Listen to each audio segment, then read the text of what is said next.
empezamos el encuentro número 9 de Economía Peronista, siguiendo siempre el programa de la Escuela Superior Peronista, en su apartado tercero, que se refiere a los principios básicos de la doctrina peronista o justicialismo. En este caso, economía peronista, que pretende ser la teoría que explica el principio fundamental económico del peronismo, o sea, la independencia económica. Recordando siempre el lema de esta materia. Como doctrina económica, el justicialismo realiza la economía social, poniendo el capital al servicio de la economía y ésta al servicio del bienestar social.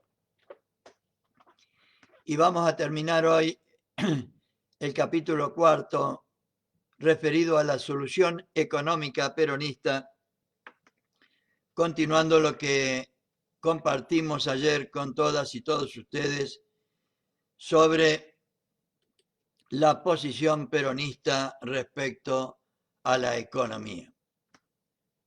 Recordando siempre el esquema general de la doctrina peronista referida al principio fundamental económico de la independencia económica.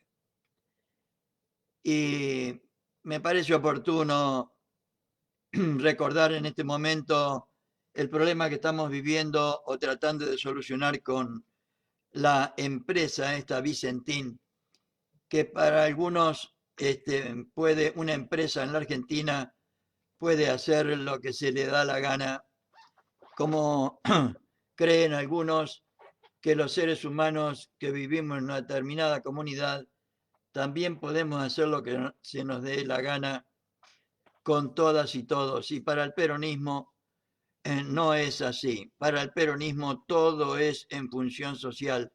Todo tiene que ver con el conjunto. Todo tiene que ver con defender los intereses de todas y todos los argentinos. Y en primer lugar, teniendo primeramente en cuenta esto, que toda actividad que se realice en el país es parte de un conjunto. Además, en una empresa se debe tener en cuenta el destino de las y los trabajadores, por lo menos para el peronismo, pero además también, como decíamos, creo que en el encuentro anterior, para el peronismo hay que tener en cuenta también el destino de los bienes que son del conjunto, como pueden ser, por ejemplo, el destino de los bienes que esta empresa, diríamos, comercializaba o industrializaba, etcétera, etcétera. No podemos dilapidar los bienes del país y mucho menos ponerlos en manos extranjeras para que después nos vuelvan a seguir esquilmando. Me parecía oportuno recordar sobre todo este concepto de que para el peronismo el hombre, la mujer, el ser humano es individual, pero en comunidad. No existe para nosotros el hombre, la mujer, el ser humano aislado, como tampoco existe una célula de nuestro cuerpo que viva aislado de nuestro cuerpo. De la misma manera, cualquier actividad también es parte del conjunto de la nación y tenemos que considerarlo en ese sentido. Entonces, recordando el principio fundamental de la independencia económica, recordamos que implica recuperar el patrimonio nacional, que es otra de las tareas fundamentales que tenemos que hacer con Vicentín, o sea, recuperar la riqueza para los argentinos, porque si no, no podemos repartir nada y no podemos reactivar tampoco la economía, que es el segundo paso que deberíamos dar, o sea, poner el capital al servicio de la economía y, por último, realizar una justa distribución de la riqueza. Y nadie distribuye lo que no tiene. Nadie distribuye lo que no tiene. Lo dice el general, creo que en el discurso del 47 o del 48. Nadie distribuye lo que no tiene. Cuando quiso poner en práctica su anhelo de justicia social, vio que todo lo que estaban, los bienes del país estaban en manos extranjeras o de los ingleses o de la oligarquía que no la usaba en beneficio del pueblo. Entonces acá tenemos que hacer la independencia económica, porque sin independencia económica no puede haber justicia social. Seguimos entonces con el apartado tercero del capítulo cuarto, que se refiere al justicialismo económico y economía social. El justicialismo económico y la economía social concretan en este aspecto la tercera posición de la que hablábamos ayer. Nosotros sostenemos en este orden de cosas, como en todos los aspectos generales y esenciales de la vida humana, nuestra tercera posición ideológica y pensamos que la riqueza es un bien individual que debe cumplir siempre una función social. Un poco lo que yo quería decir recién, no tan bien como Perón. Repito, nosotros sostenemos en este orden de cosas, como en todos los aspectos generales y esenciales de la vida humana, nuestra tercera posición ideológica y pensamos que la riqueza es un bien individual, puede ser un bien de Vicentín, que debe cumplir siempre una función social. Y cuando deja de cumplirlo, nosotros tenemos, nuestro gobierno tiene la obligación de hacerlo cumplir, porque también es un bien social al mismo tiempo. El bien individual que debe cumplir siempre una función social, porque también es un bien social al mismo tiempo. Esta concepción justicialista de la riqueza constituye el fundamento doctrinario de la economía social, cuya actitud constructiva enfrenta con sus principios al capitalismo decadente y a la reacción extremista del colectivismo. Esto lo dijo Perón ya en 1952. En la medida en que tanto el trabajo, el capital y la tierra se sujetan a una acción de conjunto frente a la comunidad, si se respeta la acción de conjunto frente a la comunidad, en esa medida la riqueza producida sigue el mismo derrotero, claro. Pero cuando se quiere vaciar una empresa de la categoría de Vicentín, no la debemos permitir.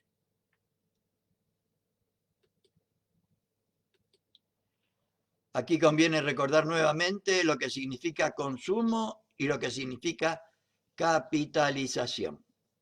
En términos generales, la economía debe poner el acento en la producción cada vez mayor de artículos que se traduzcan en una elevación del nivel de vida del pueblo en conjunto, sean artículos durables, semidurables o perecederos.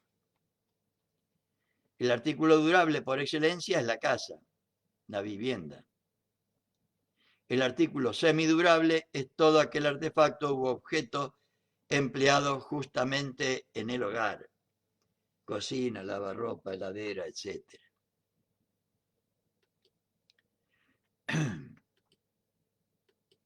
Los artículos de consumo perecederos, por lo general, son todos los artículos de consumo diario y especialmente los alimentos. Entre esa gama de artículos puede señalarse la procedencia.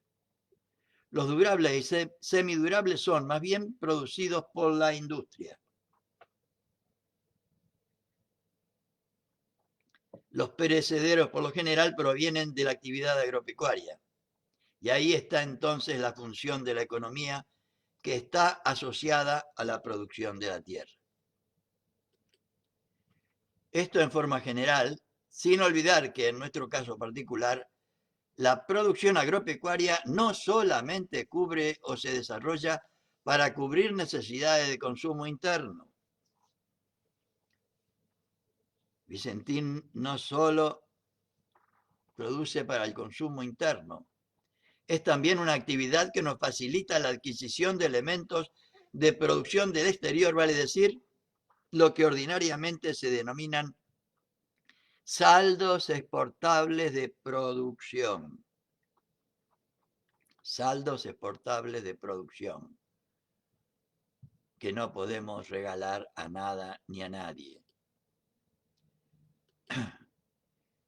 Una y otra cosa están íntimamente unidas.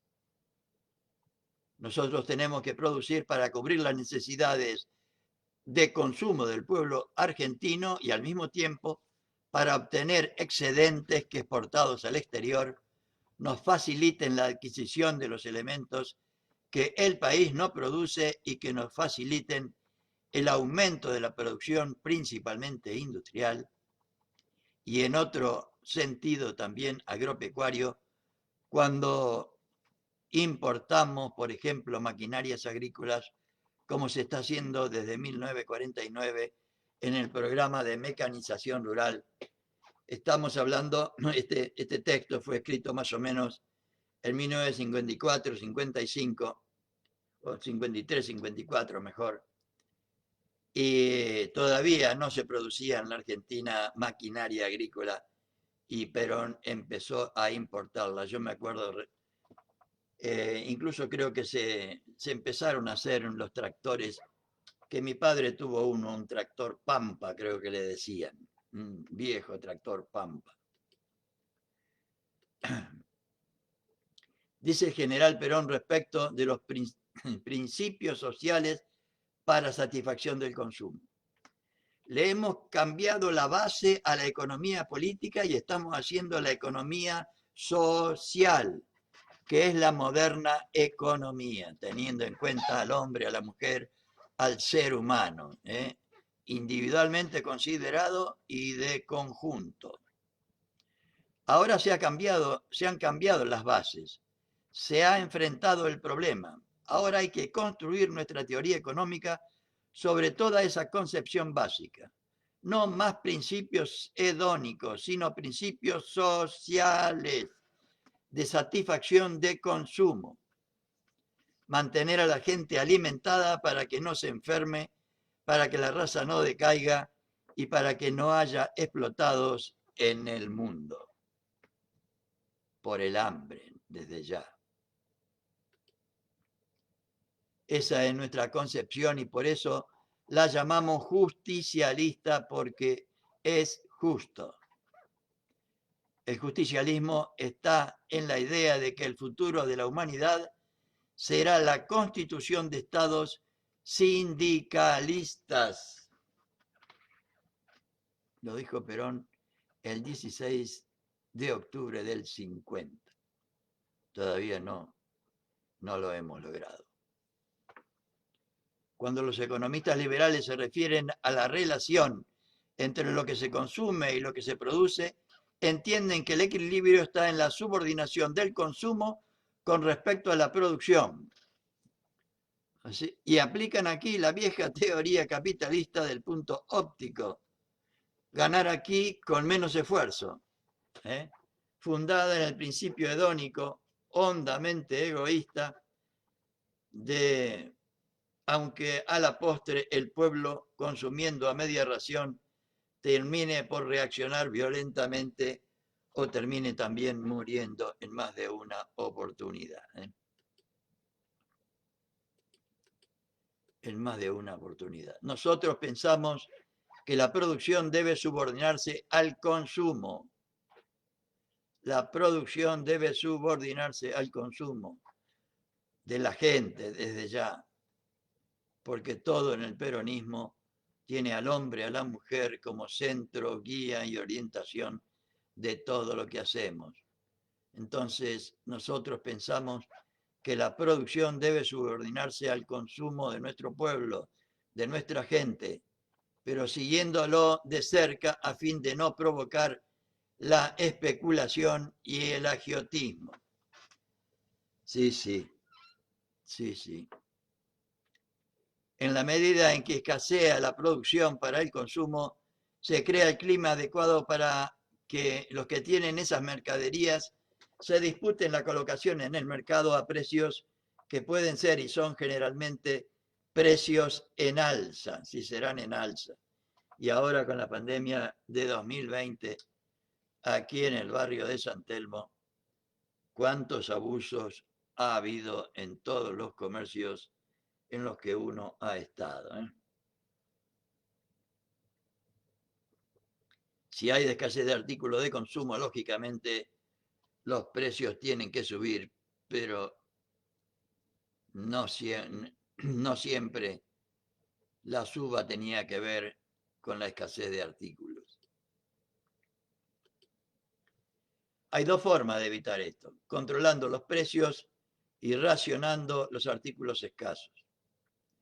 El racionamiento y el control de precios pueden ser administrados o voluntariamente realizados por el mismo pueblo. Si el pueblo está organizado en tal forma que entienda dónde está su función social, se puede concebir que no hubiera necesidad de ningún ejército de administradores o de inspectores que vigilen si los precios se cumplen y si las cantidades que lleva cada uno están de acuerdo con su necesidad.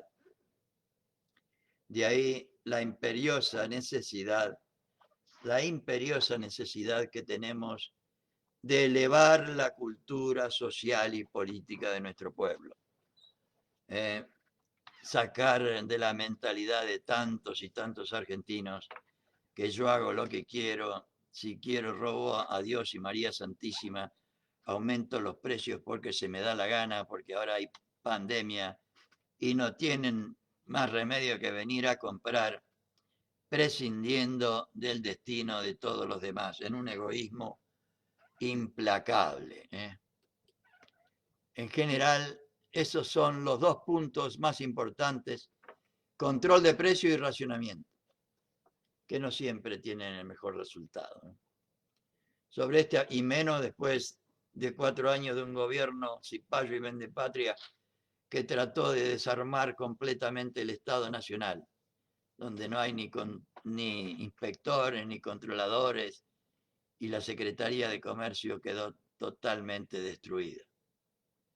Sobre este aspecto vamos a analizar el enfrentamiento al capitalismo decadente y a la reacción extremista del colectivismo. El general Perón, que propugna la doctrina del equilibrio y la economía del individuo y la colectividad, ha manifestado al respecto. Frente a un mundo absolutamente dividido en dos fracciones diametralmente opuestas de individualismo y colectivismo, nosotros realizamos en nuestro país y propugnamos ante la humanidad la doctrina del equilibrio y la armonía del individuo y la colectividad por la justicia social. Siempre la armonía del individuo en la colectividad, en comunidad y por la justicia social. Que dignifique al trabajo, que humanice al capital, que eleve la cultura social, a la que hacía referencia recién, que suprima la explotación del hombre por el hombre, que produzca la realidad positiva de los derechos del trabajador, de la ancianidad, del niño y de la familia, de tal manera que el nosotros de la sociedad se realiza y perfecciona por el yo individual, dignificado como persona humana, claro. Dignificado a través de la posibilidad real del ejercicio de todos los derechos que le posibiliten su realización personal. Por las mismas razones, la nueva Constitución, nos dice el general, se refiere a la del 49 desde ya, después de establecer que mantenemos nuestra irrevocable decisión de ser una nación, vale decir, una unidad nacional, señala las características fundamentales de esa unidad y, en primer lugar, la de ser socialmente justa. Pero la justicia social no es, en la nueva Constitución, únicamente una expresión de deseos escrita en el preámbulo. Ella campea en todo su texto renovado, infundiéndole un espíritu distinto que no puede ser sino denominado de justicia social. Aunque las previsiones económicas y políticas de la nueva Constitución no se entienden si no se las considera como elementos básicos de una nación socialmente justa. Todo el contenido de una Constitución debe entenderse, como dice acá, como elementos básicos de una nación, deberían entenderse como los elementos básicos de una nación socialmente justa. Justicia social es un concepto que parte de la estructura económica familiar.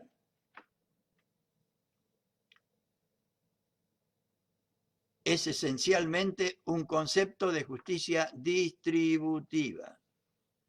Distributiva en términos de los recursos económicos, de manera que lleguen a todos y a todas. Una síntesis de lo que significa el justicialismo económico y la economía social puede ser expresado diciendo que es tan importante favorecer o capitalizar las economías familiares del país o capitalizar las unidades económicas familiares. Una y otra son aspectos decisivos en el desarrollo económico. Capitalizar las economías familiares del país como célula indispensable de la comunidad nacional. El hombre, la mujer, el ser humano en comunidad, cuya primera expresión es la familia.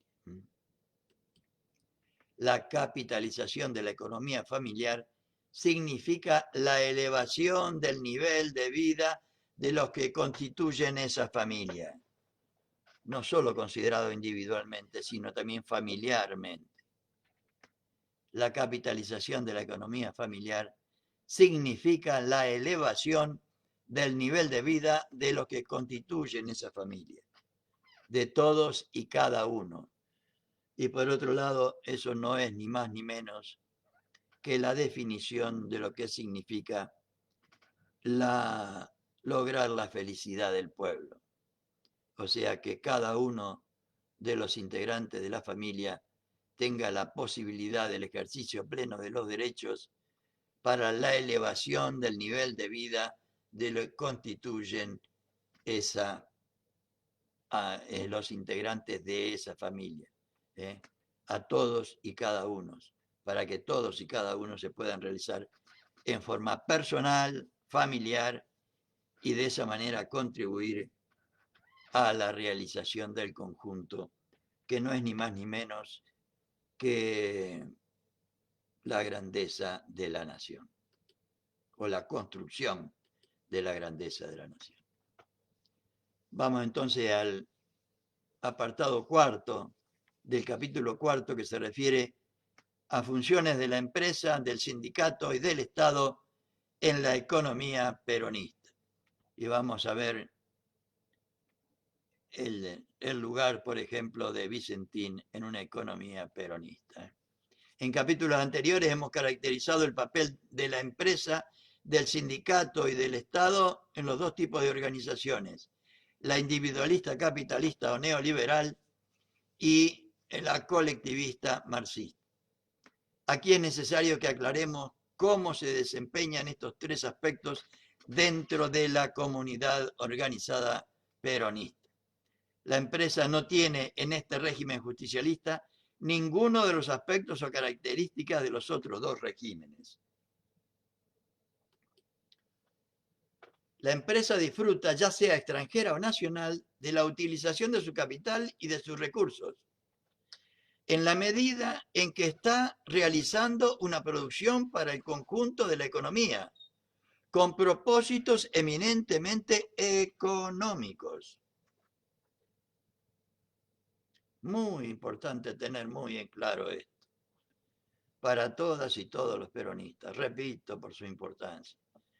La empresa disfruta, ya sea extranjera o nacional, de la utilización de su capital y de sus recursos en la medida en que está realizando una producción para el conjunto de la economía, con propósitos eminentemente económicos, no para vaciamiento ni para fuga de capitales, etcétera, etcétera, etcétera.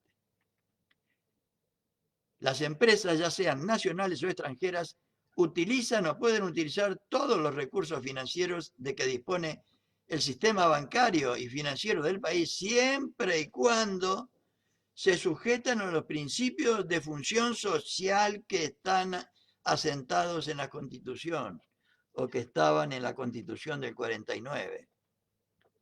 Porque para el peronismo todo es en función social. No puede Vicentín pedir 11.000 millones de pesos al Banco Nación, 2.000 y pico al Banco Provincia, no sé cuánto al Banco de Santa Fe y hacerle un pagadiós. Para el peronismo eso es debería ser inconcebible, pero no porque lo digo yo. Esto es el libro que hicieron los primeros peronistas en 1954. Mire qué clarito que explica lo que tiene que hacer acá Vicentín, y qué es lo que tenemos que hacer nosotros cuando las empresas no realizan lo que deben hacer. Siempre y cuando se sujeten a los principios de función social que están asentados en la Constitución. Pongamos un caso particular, el de la utilización del crédito bancario, ni más ni menos. Mira vos, escrito en 1954. El crédito bancario no se discierne en una forma indiscriminada o en una forma que solo beneficia a los grupos más poderosos de la organización económica del país, como quisieron hacer los vendepatrias que nos gobernaron los últimos 4 años. No es ese el criterio que debe reinar para el peronismo. En el sistema capitalista individualista se puede asegurar que los recursos bancarios son utilizados principalmente por las empresas más poderosas del sistema económico. En el régimen colectivista soviético, el sistema bancario estaba al servicio de las organizaciones estatales en una forma incondicional, hablando de historia. Y como hemos dicho en el capítulo anterior, el régimen soviético tiene penalidades muy severas, o tuvo en su momento, para el uso no apropiado o por el uso que no esté de acuerdo con las directivas del Estado en materia de crédito, en materia de desarrollo y dirección de las empresas.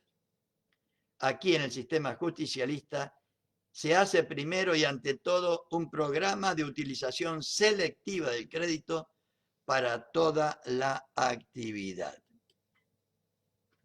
Se puede decir que los bancos particulares del país, por la parte del capital y recursos propios, siguen desenvolviéndose dentro de lo que se puede calificar como individualismo sin restricciones.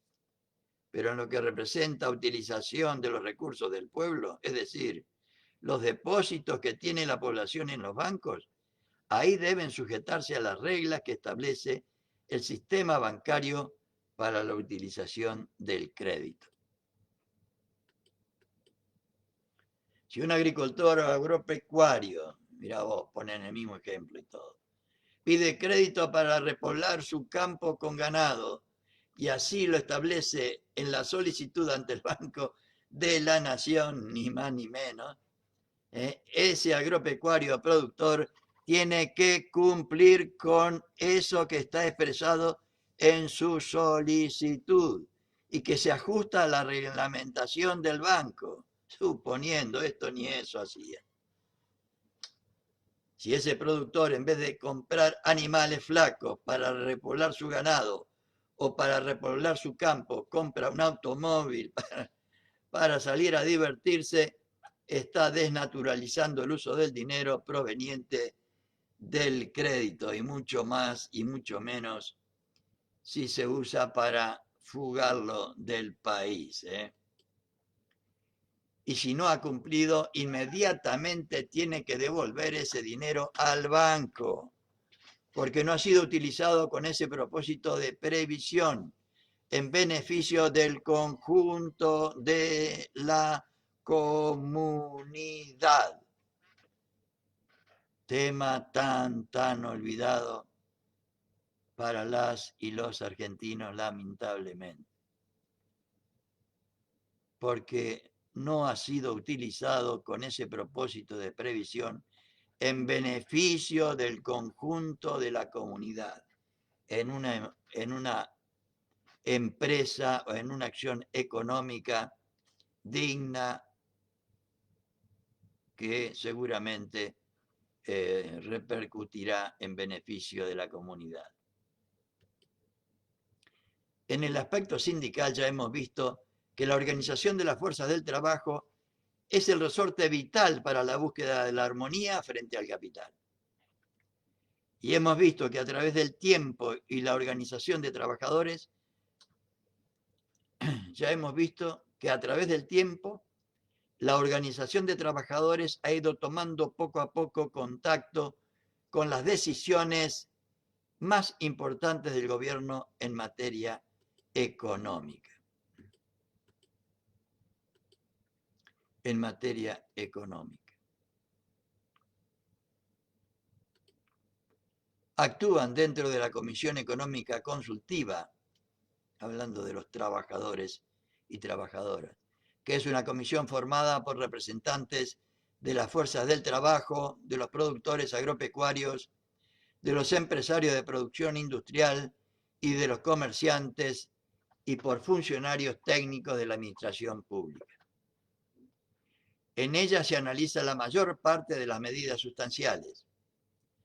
El presidente de esa comisión es el mismo presidente de la República que eventualmente o en ocasiones es reemplazado por el secretario de Asuntos Económicos de la Nación.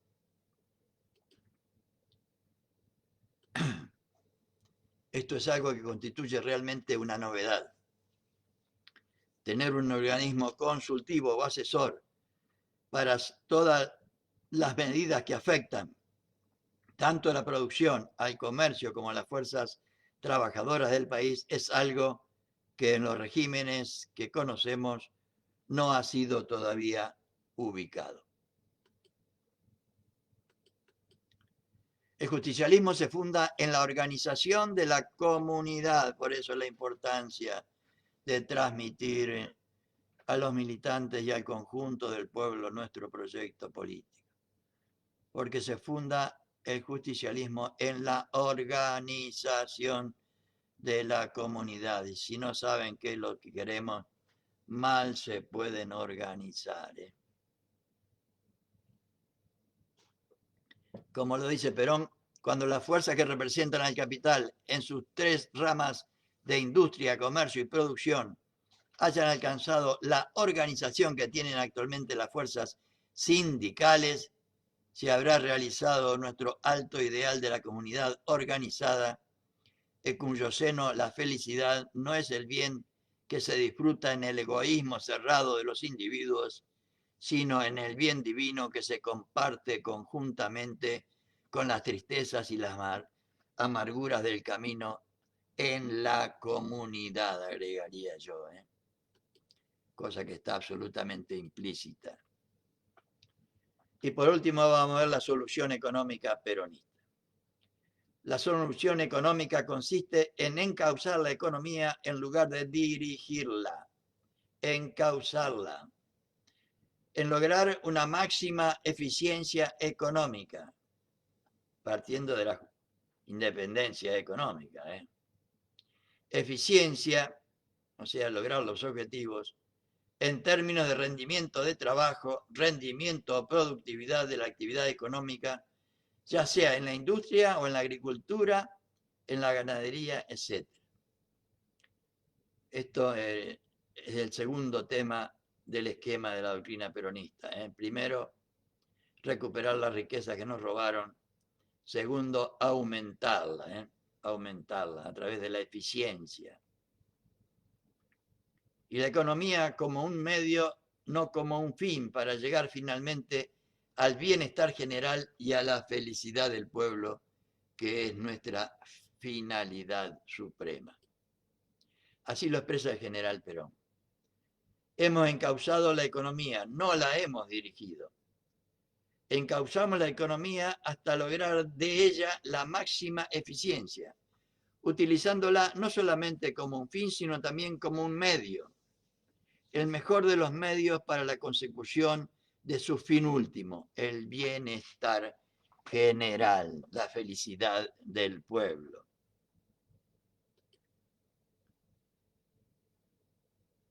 Indivisibilidad de los aspectos económico, social y político. Para el peronismo todo está absolutamente ligado y unido. Lo mismo que la justicia social, la independencia económica. Una sin la otra no son posibles. O consideradas aisladamente no son posibles. Los problemas económicos, sociales y políticos que se vinculan estrechamente uno con otro y no pueden ser analizados ni resueltos en forma aislada, como nada en el peronismo se analiza y se pretende solucionar en forma aislada, porque consideramos a la comunidad como si fuera el cuerpo humano, y no se puede atender a ninguna de las partes de nuestro cuerpo sin tener en cuenta el conjunto. Tan sencillo como es. Lo común ha sido resolver los problemas ya sea tomando su aspecto económico o su aspecto social o político.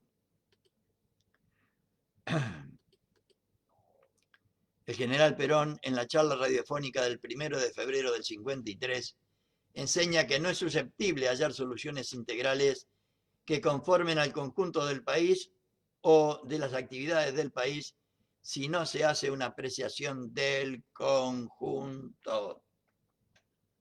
No me voy a cansar de marcarlo.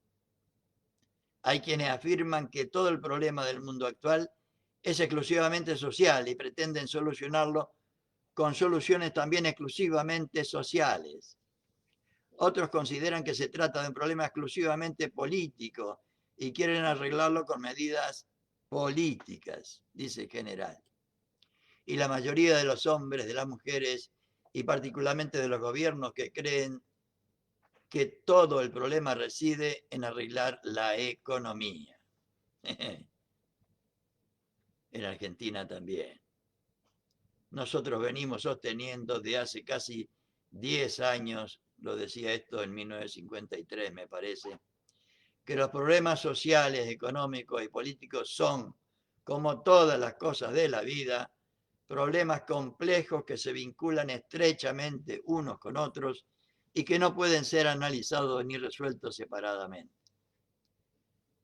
La pandemia no se puede solucionar separadamente de la economía, de lo social y de lo político. Cualquiera de los tres grandes aspectos de la vida de la comunidad que se presente mal afectará a los otros dos. El grave error de los sistemas que actualmente luchan por el dominio del mundo reside en una sola cosa: no abarcar lo social, lo económico y lo político como una sola cosa, como un solo problema. El individuo capitalista o neoliberal ve los problemas del mundo con un criterio económico-político o político-económico, según el caso. El colectivismo comunista los aprecia como un problema económico-social o social-económico exclusivamente. En cambio, nosotros pensamos que la solución está en armonizar los tres elementos fundamentales de la comunidad humana: lo social, lo económico y lo político. Por eso, frente a cada momento del país, nosotros ya hemos adoptado como una costumbre de buen gobierno realizar un análisis de la situación social, económica y política y resolver los problemas de manera conjunta y armónica. o sea, teniendo en cuenta siempre la armonía, o como decía en otro lado, para el peronismo, la armonía en todo. Y con esto, compañeras y compañeros, creo que podemos tener no una idea definitiva o acabada, pero sí una idea mucho más clara de la que podríamos haber tenido, por lo menos yo, al iniciar la primera lectura de estos textos. Y mañana, si Dios quiere, vamos a empezar la segunda parte de este libro que se refiere al plan quinquenal y la conducción económica, que es otro tema importantísimo que yo quiero compartir con ustedes, porque creo que es donde mejor se ve las características particulares de la conducción económica peronista, la que propone Perón como conductor, que fue su especialidad científica y técnica, como uno de los intelectuales más profundos y proficuos de la nación argentina. Intelectual entendido en el sentido de que las ideas fruto de su creación trajeron la felicidad y la grandeza, la felicidad a millones de argentinos y la grandeza a la patria. Entonces vamos a ver en este capítulo 5, a partir de mañana, los fundamentos de la conducción económica. Y con esto, compañeras y compañeros, me despido esta noche, no sin desearles a todos y a todas muy, pero muy buenas noches.